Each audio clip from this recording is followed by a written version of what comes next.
Yeah, welcome back to another episode of the Format Podcast live.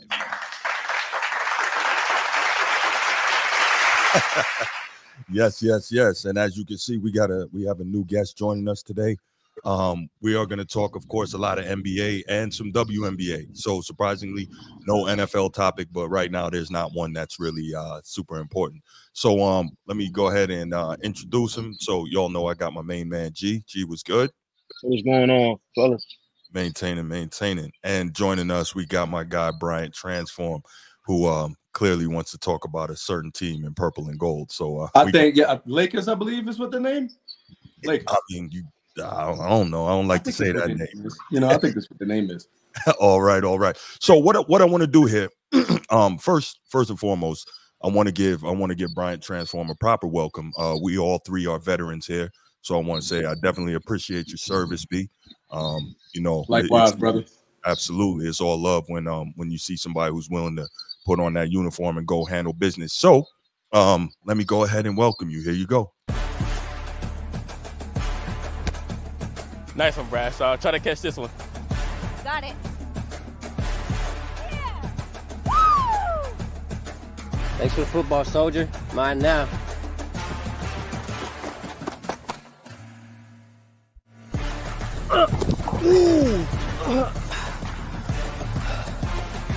Go Army. Beat Navy. Yeah. Okay, I see it's gonna be that type of party. So let me go ahead and saddle up. Shout out to all my sailors out there, Navy servicemen. Okay, that video was entirely disrespectful. I'm reporting that to your upper chain of command. I got it. Oh my goodness. Go and get that out of the way. Hey man, we had to show you some love. You know what I'm saying? We had to show you some love. I mean, I see your love is different from what the dictionary states. So go ahead. No doubt. All right. We're gonna go ahead and move to the next topic, and we're gonna stay here with the Lakers, Mr. Transform. We're gonna stay here with your boys, and man, this one here. Woo-hoo. So this has a lot of different tentacles to it, man. This whole JJ Redick thing, right? So obviously we know JJ Redick is the new head coach of the Los Angeles Lakers, and this is weird because I listened to the entire press conference and I cut some pieces, and it's got some different things going on, and then there's controversy. JJ Redick is learning real fast, and when you're the head coach of this team, the controversy is going to come out. It's going to find you right away. So there's that, and then there's people concerned about his lack of experience, etc. So there's just so much stuff. So let's start here. I want to. Kenny Smith was being interviewed, and they asked him about JJ Redick and him getting the job. So he had an interesting perspective I kind of hadn't thought of. So check this out. I think it was interesting. However, I don't think it's out of the question. You think about it, basketball is the only place where, how many years did JJ play? 12 or something like that? You can play 12 years, and they say that doesn't count as experience. He's been in multiple practices. He's been in multiple places. He understands the dynamics of the game. Can you lead? That's the difference between only being able to coach. So no, I'm not one of those that go, oh, he doesn't have the experience because he played in the NBA for 12 years. I worked at IBM for 12 years and I quit. They're going to make me a senior advisor for every company in the world. So he has the knowledge, but does he have the leadership quality to lead a guy like LeBron and AD? That's what that's going to be his biggest challenge. I totally agree with that. So let's start with the guest. First, what did you think of JJ Redick's comment? JJ Redick. What did you think of Kenny Smith's comments right there? And then we'll give our thoughts, and then we'll continue to get into some different aspects of this whole JJ Redick hiring. Well, when you want to say things like, okay, how long he's been in the league? 12 years. He has the experience. We can say that about a lot of guys. Players. A lot of players. So to me, like the signing of the JJ Redick, it's like, okay, but what have you done from a coaching level? There's a big difference between having that experience in the league and playing a game. You know the X's and O's. But you're not on the court no more. You're not on that court providing those X's and O's, calling those type of plays, signaling those screens. You're not playing the game. Can you coach and lead the others under you to now do what you have in your mental on that said court. You know, can you face that backlash? Can you check a LeBron James and be like, hey, yo, Bron, no, we're not running that play. Nope. Like, what are you doing? Like, let's move on to here. You know, so from a leadership perspective, Kenny's right. Like, what have you done as a leader? Like, JJ Redick has a lot of good qualities. Great shooter, great player. You know what I mean? Can defend himself. You watch him on ESPN all the time. Like, he's very, very passionate about the game. You look at him on the podcast with LeBron James. He was very, very passionate about the game. I can have a lot of passion all I want. Yeah. Can I coach those 12 guys on that floor when it comes to playoff time? Am I bold enough to like, hey, let's call that? Hey, you ride the bench. We're calling this play. We're gonna send this set in. We're running this type of set. Can I hold y'all in or reel y'all in when we're doing bad or we're down 10? Let's gather up. Let's come up with this strategy and implement it like that. There's a difference. You know what I mean? Like 12 years of experience in the NBA. Okay, well, you can say that about 80% of the league. You know, are they all qualified to be first-time coaches with no coaching experience? You know, that doesn't. So can I push back a little bit? I'm not the JJ Redick defender in this case, but let me push back a little bit. They're gonna say he's a really smart guy. He knows the game. He went to Duke. He played under Coach K. So any coaching issues that he may run into, not necessarily in game, of course, but he can always reach out to one of the greatest who's ever done it to get advice, which he's already, you know, said that he's done that. Yeah, he's done that already. Right. So we know that. So there's that. Those things I think could possibly help. G, your thoughts, man? So I look at the Kenny Smith statement as a way to continue to keep the door open for those ex-players who moved to the booth to start doing analyst work and then move to coaching. Like, he's not qualified to be a coach. And at the middle, towards the end of the season, when the Lakers find themselves in a situation when they're not in, he's going to be the Achilles heel because he lacked the experience to be a real coach. But from Kenny's standpoint, I think he was just trying to keep the door open because he applied for coaching jobs as an analyst. And of course, he's going to support JJ because he sees JJ in himself. No Diddy. So it kind of continues to you know, push the narrative from his standpoint that, hey, look, you know, we can coach as well. Like, we're analysts, we know the game.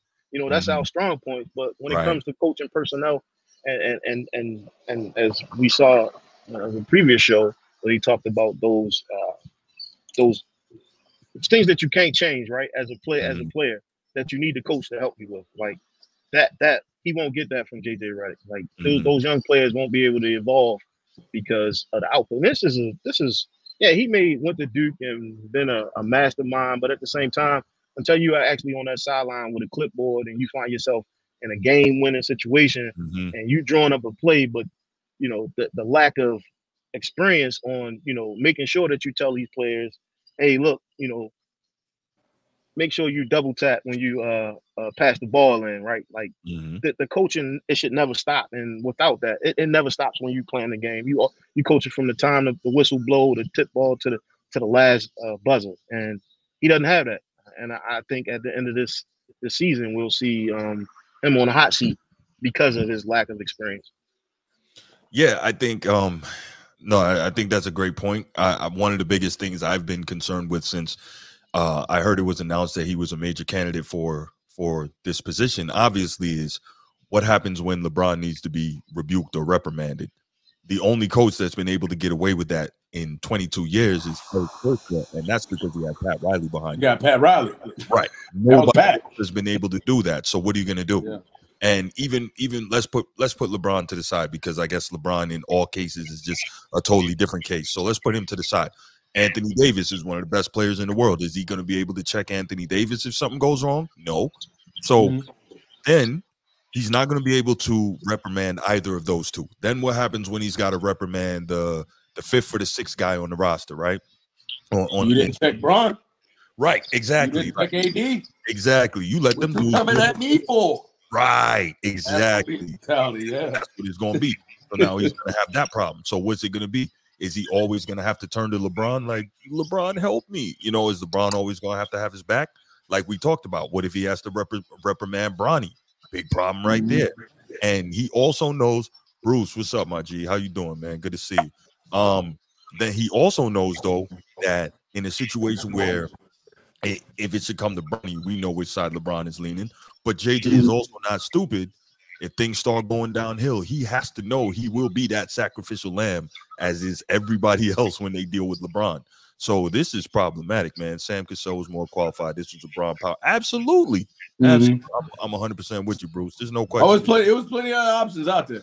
Yeah, no doubt. Now, I will say, had Dan Hurley took that money and took that job, then we wouldn't be having this discussion, right? Not at all. We'll be talking about championships, baby. So I totally get that. but no, I think this is going to be a very interesting situation, and we got a whole lot more to discuss. So we just talked about LeBron and how JJ is going to deal with that, and so I've got some clips from the initial press conference that they held the other day. So let's hear what JJ had to say about LeBron and his involvement or lack thereof in this whole coaching hire situation. And then, Rob, one for you specifically. Obviously, JJ and LeBron, they have had a podcast going since March. Even if it wasn't direct conversations with LeBron, how, if it did that podcast factor into the process of the interview and all of it? I think at the core of a really good NBA head coach, one of the core necessities, especially with today's player, is communication. And I think JJ is one of the best basketball communicators out there, period, hard stop. Anyone that's paid attention to what he's done and built and his interaction with players and coaches and executives, he's special at that.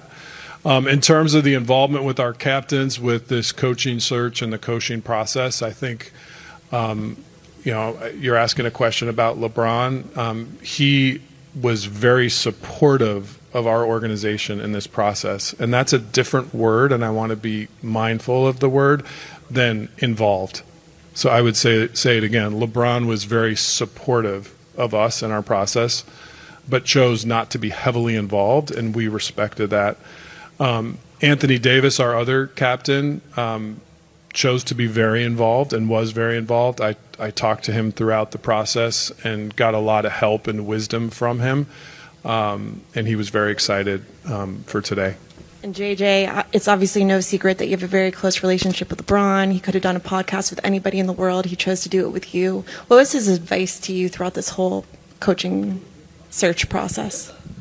He didn't provide any advice. LeBron and I did not talk about the Lakers job until Thursday afternoon, about 30 minutes after I was offered the job. And that was very intentional on both our parts. I knew I had an understanding that he did not want to be involved in this.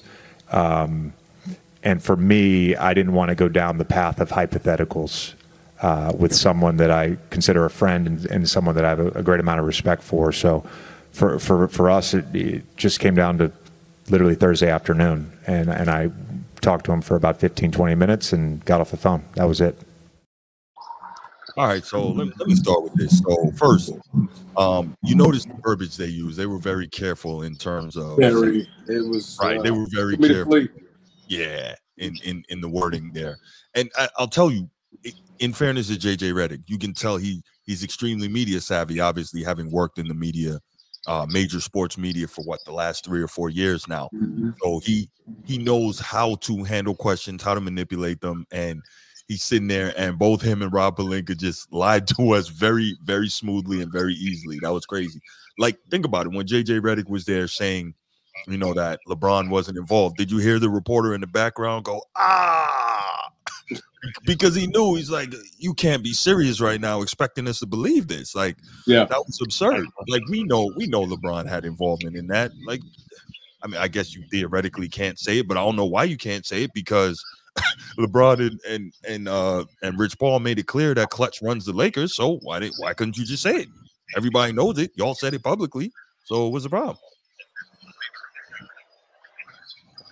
Yeah, he definitely. Go ahead, G. Go ahead, letter. Oh no.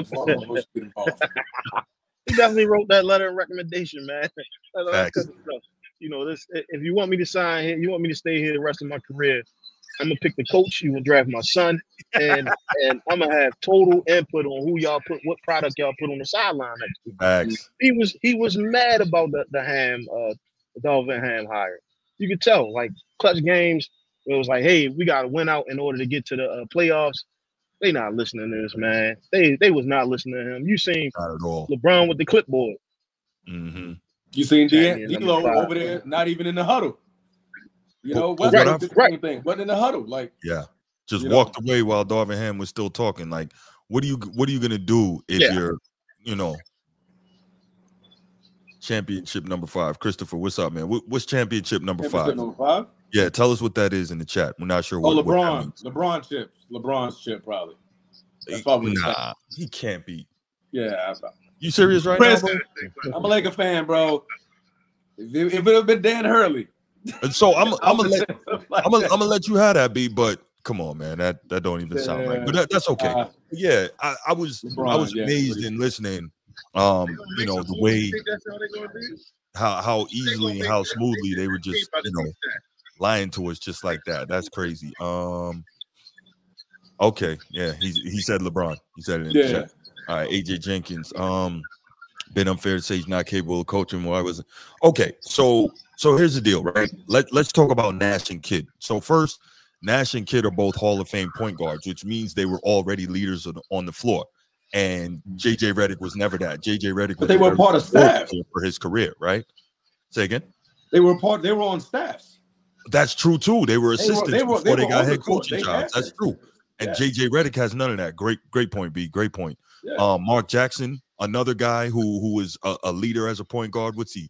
4th all-time in assists in NBA history. So he's up there. Larry Bird. We know he's one of the greatest players of all time. Where you have him, most people have him top 10. I think I have him number 4, but that's a different story. But Larry Bird also had, that's another thing. So he had what? He had Rick Carlisle on his staff, which is a great assistant, and Dick Harder. So he had great assistants on his staff.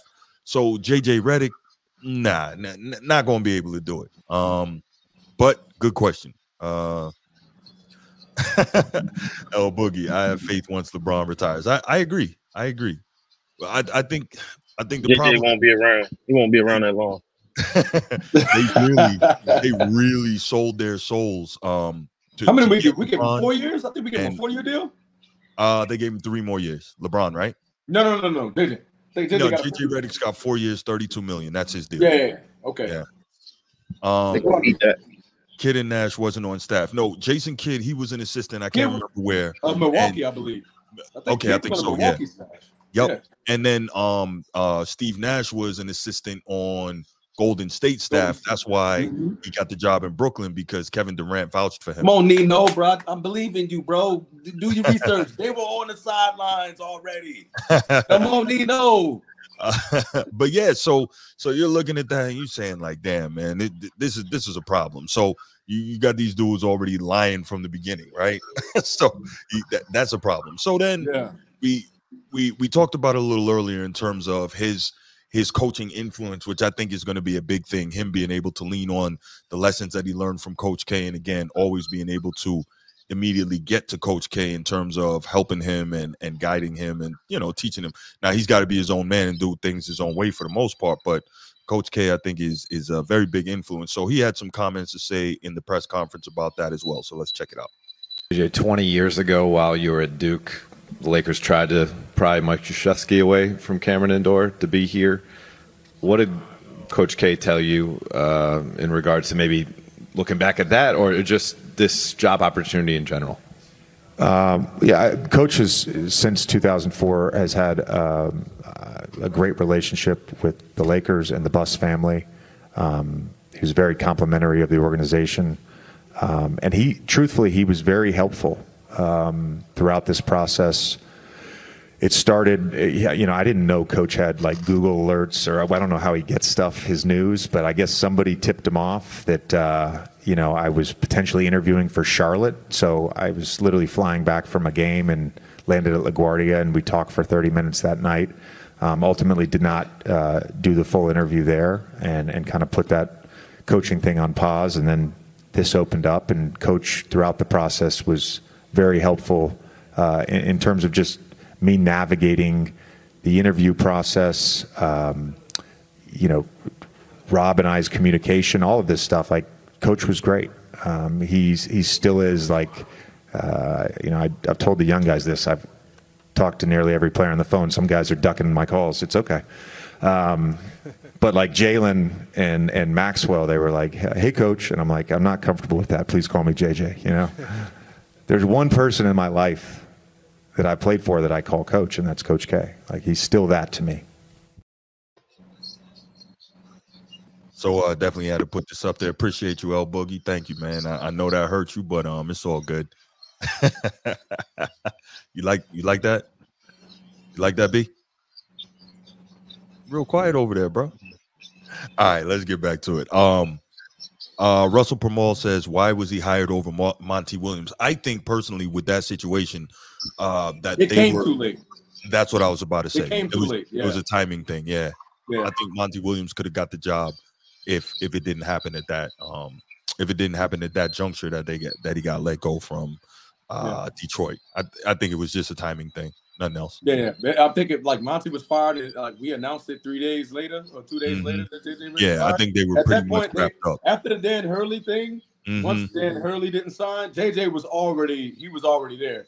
By that time that Monty Williams thing came about, Lakers was shocked and it was like, damn, we already told JJ he's getting this job. So yeah, we can't go back with him now. Yeah. Yeah. No doubt. So I love the fact though that JJ is willing, he's not too arrogant to lean on Coach K, who is one of the best to ever do it and learn a lot from him. So I think that's going to be a very good resource for him. So yeah. So let's go to G. Do you have anything on that on JJ Redick and Coach K? Nah. There you go. And you know what? I think it's more of what these guys do on the court at this point. True. It's a lot of knowns and unknowns. Yeah. At the end of the day, the Lakers fell short because the players fell short. We see they wasn't involved because the players fell short. Yeah. Yeah. They didn't buy into what their previous coach, the players that he put forth. They didn't buy into that. So we got to see what product they put on the court and if they can actually win with that product. Right now, I don't see it with this current roster, and so JJ Redick might find himself as a scapegoat at the end of the season. He's really good at pushing narratives. I'll say that. Extremely good at pushing narratives. He's a media guy. He knows how it works. First take, he learned that. Yes, he is a major media guy. He understands it. Like if you, for anybody listening who's a basketball fan and you haven't seen the press conference, go on YouTube and watch the whole press conference and you can see how easily he controls the questions, how he answers what he wants to answer and doesn't, or redirects questions and redirects things. Like he's very, very astute in terms of the media. And that's going to be a good thing for him, being that he did the job. So he sees what's coming, but it's also going to be a bad thing for him because it's going to get to a point where people realize, like, why does this dude keep ducking the questions that we're asking him? But he's very slick in his verbiage and the way he handles things. You can see it. So he also got asked during the press conference why he wanted to coach, and I thought he gave very cogent but also very interesting response on that. So let's check that out, and then we'll come back. JJ, to retire after a long, successful career, a lot of athletes, it's a tough transition. You were able to quickly parlay that into a successful podcast venture, obviously broadcasting the NBA Finals. With that going in your direction, like that could have been what you did the next 20 years. Why did you decide that coaching was what you wanted to do in your basketball life? It was really after I interviewed for the Toronto job last year that I knew that I wanted to be a head coach in the NBA. And so the last year, I spent a lot of time talking to coaches, talking with GMs, picking their brains. I am very fortunate that I have a small circle of people that are currently working in the NBA that I am friends with, that I can confide in, that can help me. And the further I got into those conversations, the further I got into my own sort of journaling about coaching, thinking about it, envisioning it. Rob and I talked about this a ton. I just felt like this is what I'm supposed to be doing. I mean, I brought it up, like I have zero coaching experience in the NBA, but I would argue that I'm very experienced. And it started 22 years ago when I went to Duke, and I got to play for Coach K for 4 years, spent 15 years as a player. Honestly, the last 3 years have been invaluable in preparing me for this moment. Being able to connect to players, talking to them on the podcast, being in coaching interviews with ESPN, calling games, analyzing the game in 3 different formats. All of that has helped prepare me to be an NBA head coach. So I thought that was a very good answer, very well crafted. Clearly, he knows. His experience is there in the media, and he knows what how these questions are coming and how they're going to be presented, and he handled it well. Quick side note for everybody: if you're in here, appreciate you watching. Whether you're on Facebook, whether you're on YouTube, please go ahead, click that like button, and go ahead, click that share button too. Click that like button. And, yeah, let's go ahead and get this out to as many people as possible, so we get more people in here, more interaction, and we can share the show and help it grow. And light up that chat, man. Light up that chat. look like we got another one of your peoples right here. Okay, my boy. What's going on, my doggy? All right. I'm actually doing my last one. That's kind of crazy, but I salute, Bo. Salute. Appreciate the love. Yeah. What you got, G? You were saying something? Nah. I'm good. The only thing I think with his comment was, it was genuine. He's definitely going to talk up his stock, right? But to say that because I played for Coach K and I got X amount of years experience as a player, average 12 points a game, I'm that guy. That won't be enough. That West is deep. There's a lot of dogs in that West. And bottom line, the players the fans only want to see you win, right? And so they only going to take so much of the noise before they start turning against you, right? Like just like we saw last year. You can't sugarcoat Laker Nation long, bro. You gotta bring championships. Very you gotta impatient. bring championships. That's what they're about. Very impatient. Very impatient. Right. We need results. Yeah, maybe if you get Coach K to come out and be his assistant coach, we might have faith in him. But until then, nah, man.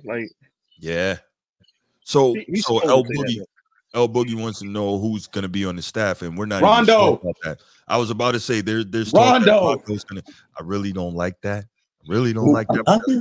I know you loved it because he was a C. Because he was a what's that? Celtic. He was a Celtic. Wasn't he a Celtic at one point in time? So I think Lost in Celtic.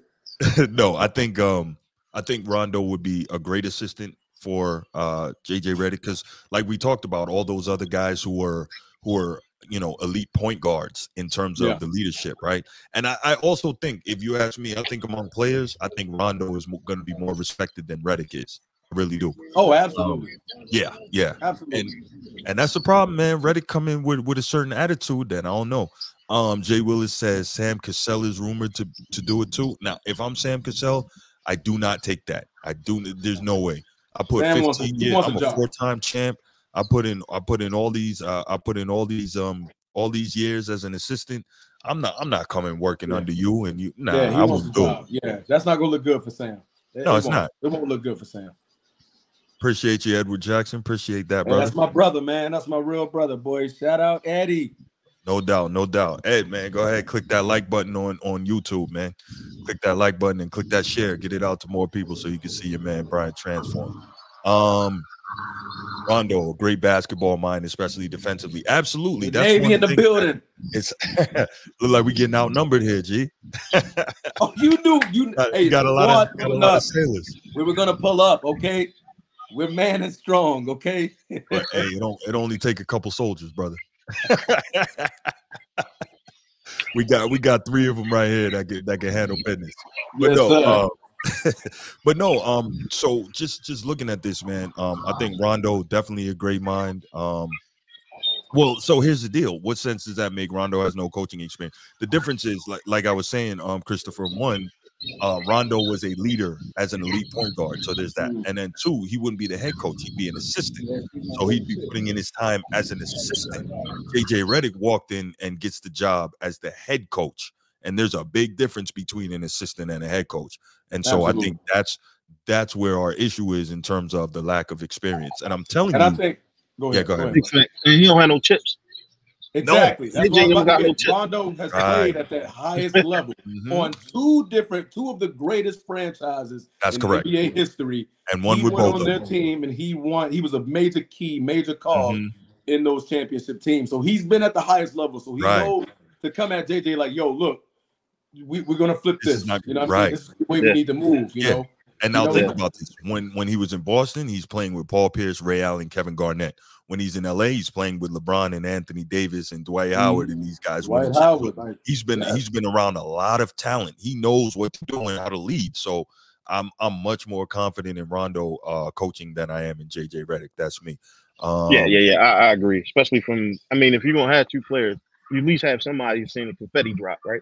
Versus somebody who never played in he don't know what it feels like. He's never been there. So oh, Boogie. Had to help his man because soup sandwich. That's a fact. He definitely ate up like a soup sandwich right now. Hey, OG, I just thought about Drill Sergeant Riley, bro. Oh my gosh. I think he went to Warren Officer School too. I believe so. But yeah, so say again. Talking about Melvin? He went to Warren? No. Me and G was in basic training together. One of our drill sergeants. He went and became a warrant officer a little after that.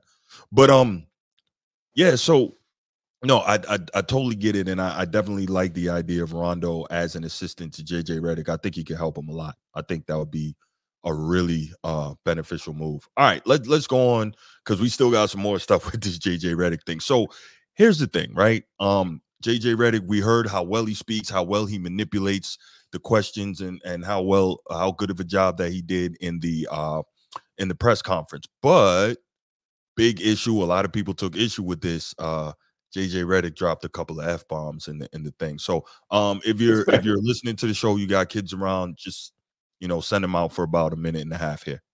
JJ, clearly with The Guardian. First of all, sorry, right in front of you. First of all, happy birthday. Second of all, what misconceptions or concerns about you that you've heard in the last few weeks are you the most looking forward to dispelling when you're the coach? It's a valid question, and I've certainly heard everything. It's been a really interesting 6 weeks or so, just in terms of being part of the engagement farming industry. It's been really interesting. However, I don't really have a great answer for your question because I really don't give a fuck. Honestly, I want to coach the Lakers. I want to coach the team. I don't want to dispel anything. I don't. I want to become a great coach in the NBA, and I want to win championships, and I want my players to maximize their careers. That's all I fucking care about. All right, so again, we're all military personnel here. That was my highlight. We are all very familiar with profanity, right? However, this is your opening press conference. Why did you feel the need to speak that way? And it's very interesting that he got away with it, and there was relatively little pushback. And I'm going to say something here. I'm going to go a place I don't normally go, right? I'm not the guy that pulls the race card. I'm not.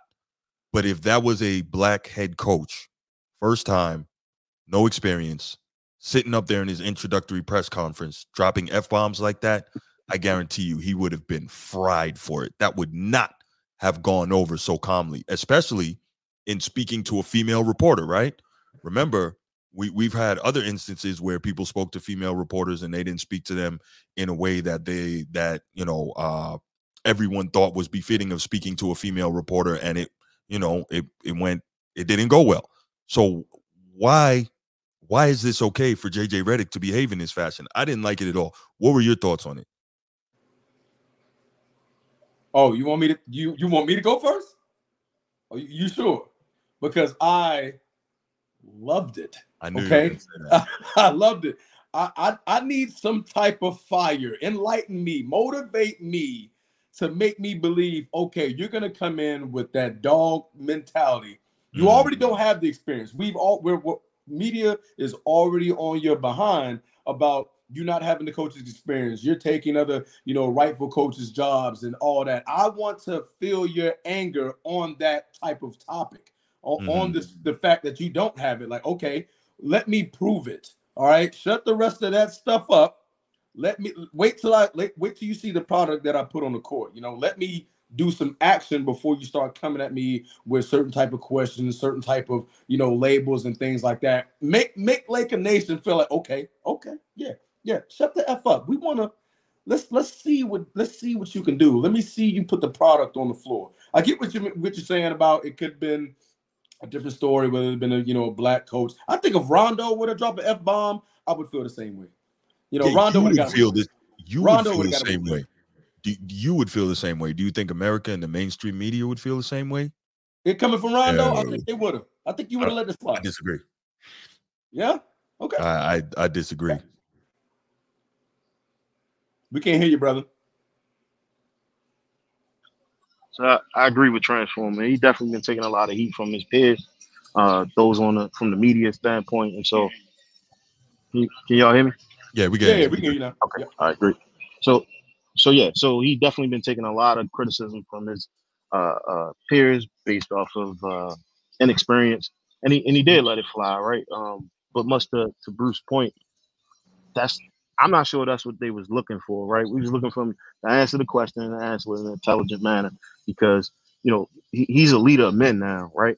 Before he was a player that was being led, and now it's he's taxed with bringing a chip to one of the arguably the greatest players that ever played the game, right? So there's a tremendous amount of pressure that's surrounding him, and for him not to have a articulate answer to questions and opting out using F-bombs, right? Like just get straight to it. Like F everybody. I just came here to coach, right? Like let me do my job first. Right, but what are you saying to that young kid who's looking up to you? That's a diehard JJ Redick fan. It's probably like a handful of them, right? What are you saying to them? Like, so he has to be mindful of the language that he used, but also, at the end of the day, if you don't bring them championships home, you got all the tools according to the LeBronites and all of us other Lakers fans. Like you got to cash in your chips at the end of the season, and if you don't do it, you're gonna find yourself a scapegoat. I've been saying it since the beginning. I don't see it at the midway point. If they don't make some moves, right? There's a lot of rumors of him bringing in Spider. We'll see. Like if they can bring in another superstar, maybe two more superstars, right, for LeBron, then maybe, right. But I don't think they get it done with the personnel that they have right now. That's pretty much. No, I hear what both of y'all are saying on that, and there's some points to both. I get that.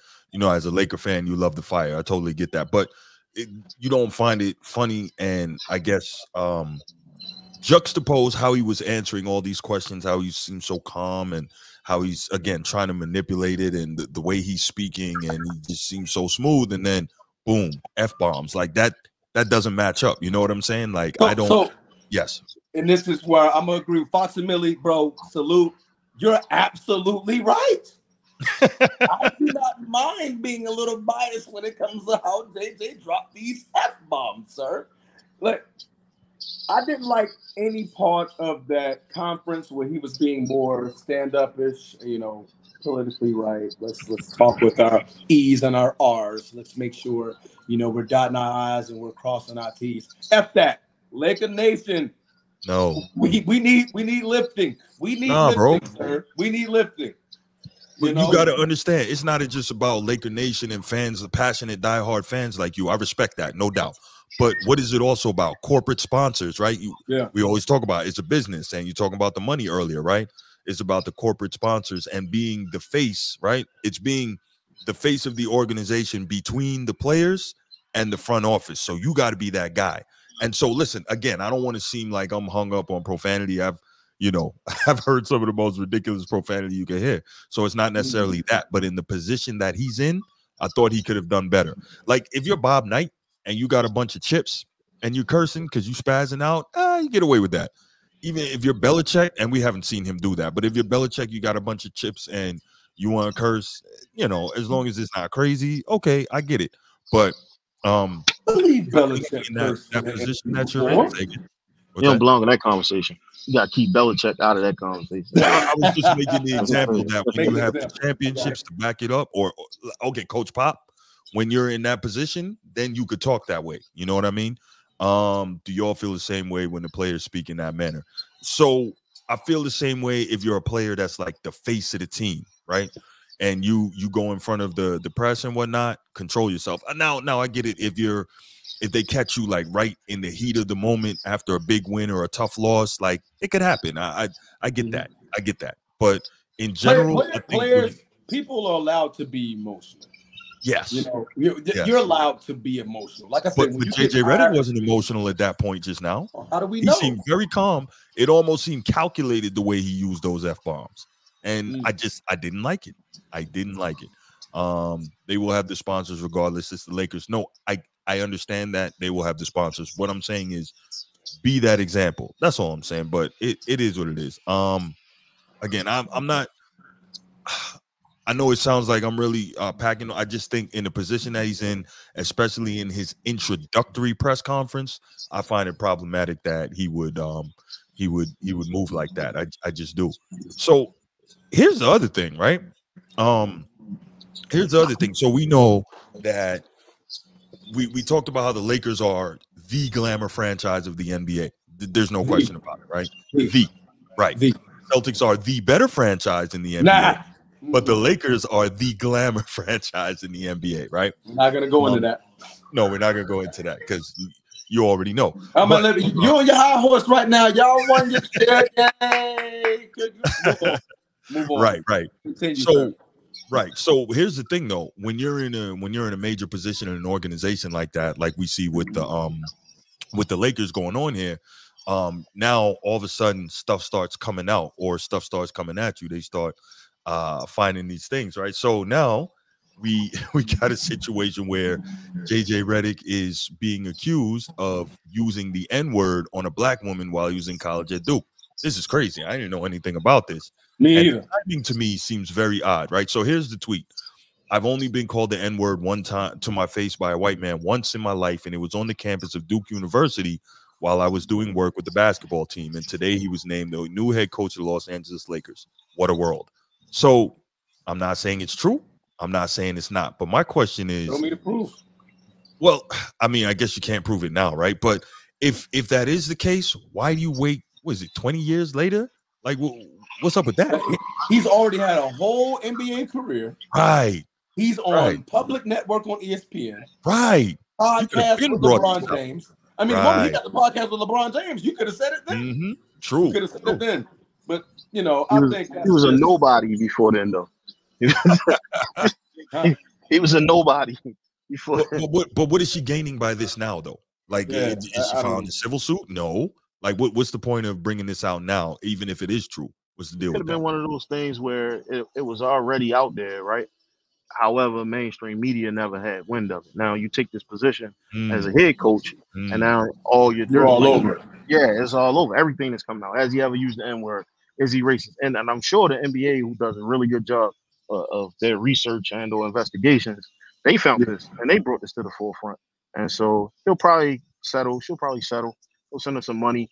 He did go back and say he never said that. Yeah, he said. Yeah, his representative said she got it in emails. That means she got receipts.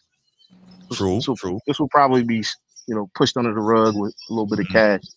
But So this was interesting. While I was looking this thing up, I found a tweet from somebody named Dwan B on a tweet, an X, whatever you want to call it. And his tweet was, "I remember this story when it happened. My wife was a student at Duke when JJ was there. Dude, campus stories. They just did a really good job of protecting him and not letting his BS get out. Now, we know that a lot of times big-time athletes in college get away with a lot and they cover it up. Again, I'm not saying it's true. I'm not saying it's not. I wasn't there. I have no idea. But for me, the timing is just really, really sounds iffy. And I'm like, there's no reason for that at all. Like, I don't get it. Like, why you would bring it out now? But to your point, G, I guess he's at his most visible point that he's ever been. And he just got a deal. You just signed a new deal. You Right. know the money's coming in, so you know he's clocking those checks, even though but he was making more money in the NBA than he is as a coach. He was making more money as a player. But he making $8 million a year? He's making $8 million a year. He made more money than that as a player, as a quality role player. Yeah. So you could have been getting this money from him. So I really don't know what the deal is with that. But would he be under the same pressure though? Like back when he played in the league, like, okay, it's JJ Redick. All right, that's just a sidebar. You're the face of the Lakers now. Like you can't run from this. Can't nobody you know what I mean? You see what I'm trying to say? So back when he was a player, like you're not on the cameras all the time. You're not. That's true, especially as a role player. Yeah, as a role player now, you're the face of the Lakers franchise from a coaching perspective. Hit that button. right. The time to file my lawsuit and put my allegation out there. They just What made does this do? $100 million his whole career as a player. Respected. Oh no, so he was no. It's not that. What What he's saying is more than what I make. Right. So what he's saying is that JJ made more money as he's agreeing that JJ made more money as a player than he's going to make as a coach. I guess another question would be like, what does this do to his locker room, right? Knowing that your coach has racist allegations against him. Yeah, right. That's a whole nother. That's a whole nother can of worms. Yeah, that's a whole nother hill that he has to climb. Like, that's true. Because somebody gonna come to him like, "Yo, coach, did you say that? Did you say that? Is that what you think of us? Like, keep it 100. You know how they gonna come to him? Like, keep it 100. Did you? So what if he kept it 100? And he said, "Listen, man, I was 20 years old. I was 21 at the time. I didn't know any better. I said some ignorant stuff, but I've been around a lot of you guys throughout my career, and I've changed. I've learned." How do you think that would be received? I'll get down. They might follow up with the question. Now, did you do the ER version or was it the A version? Like, which one did you say? In what context did you say it? You know what I mean? So you know how sometimes like you got. I grew up in Memphis, Tennessee. I got white homies and stuff like that, and I'm part white myself. Okay. That when you're around us enough, we say it enough to you gonna slip an A out of there. The NA version, not the ER version. You're gonna slip it. You're gonna look at him like, you know what I mean? Like, hey, bro, you still too comfortable. Like, you know what I mean? So like, what was the context of like, what did he say? How did he say it? Like, was he just directing this at her? Like, I don't know. Get this ER out of my face or something like that. Like, so I think once he has that conversation with his locker room, whether it happened or not, but if it did happen, and he being up front with him, they probably what was the context? Like, how did you say it? And if he's things like, they're probably like, all right, I'm not going to tell the story from AIT right now. I'm not going to tell that story, bro. I think she had a foot on his neck, and that was his only way out. I don't know what it was. I don't know, man. But at the same time, I think one, you got to support. Anytime somebody is using racial slurs, like you got to take those seriously, and he should be held accountable as such, regardless whether it was 20 years ago. Like I said earlier, he is the face of the league, and he has, kids with that, his following. They gonna think it's okay to say those things, and so he should clear that up as soon as possible. If he didn't do it, then make that formal statement. But he's coming in with a lot of controversy. Yeah. He sure is. Welcome to LA. Yeah, but see, the thing is, I don't think that he doesn't have what it takes to be able to handle that, especially when the pressure on the court starts mounting. And a big part of it is he's going to miss a huge chunk of the offseason because Anthony Davis and LeBron are going to be with Team USA. So he's not going to be able to be sitting with them and working with them and working out things with them and, getting all that in place. He's going to miss a big chunk of that time with them that he normally would have. So I think there's a lot of obstacles in his way, but hey, he took the money, he signed on the line, and he's going to have to deal with it. So this is going to be very interesting. All right. Any thoughts, guys? This has been a really interesting topic. Any thoughts before I go ahead and open up these phone lines? I say we open the lines, bro. All right, let's get it. All right. So I would love to hear from all you guys. Anybody in the chat who has something to say about this topic. This is a very interesting one. Number is 904-219-8264. You can see it scrolling on the bottom of the screen, 904-219-8264. Go ahead, give us a call. We want to hear from you. Your thoughts on anything to do with JJ Redick, his introductory press conference, him as a player, him as the Lakers coach. Let's hear what you got. Again, my Navy brothers. Not today. Don't curse like a sailor. Keep it PG, baby. Keep it PG.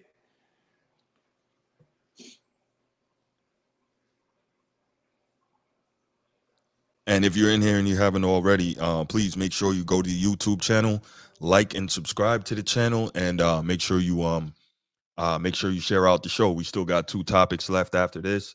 Definitely looking forward to hearing from you guys. Let's go ahead, dial that number, and let's see what we got.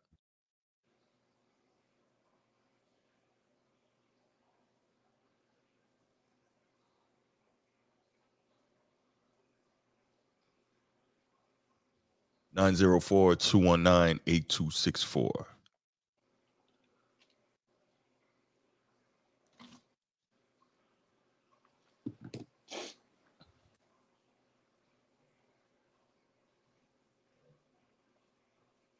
Got a lot of traffic in the chat. Nobody wants to call in and give your thoughts on this? I mean, what they gonna say? We don't like JJ saying the F-bomb, man. What you think about Everybody's it? got different thoughts, so I definitely want to hear it.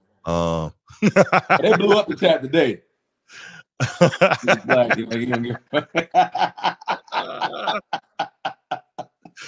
oh, L Boogie, you wild, man. Palm colored man is a good one, bro. I like that. Palm colored man. L Boogie, you wild, man. I don't know what, you know what? I mean, I guess I can't say that because nobody really made a big deal out of it. So it is what it is.